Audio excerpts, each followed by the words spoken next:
當走勢進入強勁牛市，但唔係所有嘅人都能夠從中獲得豐厚利潤，甚至虧蝕收場。對於執行力差、猶豫不決、感覺到走勢強勁，先至喺高位追入。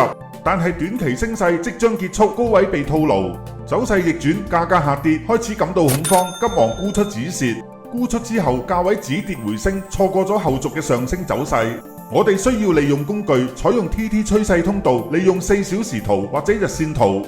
首先必須確認中期同埋長期平均線，絲帶屬於紅色同埋深紅色，屬於強勢區間。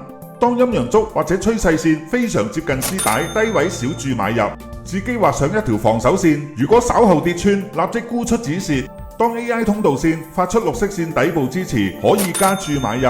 趨勢線發展成黃色線，應該加大注碼買入，直至趨勢線轉成藍色虛線，沽出或者減持。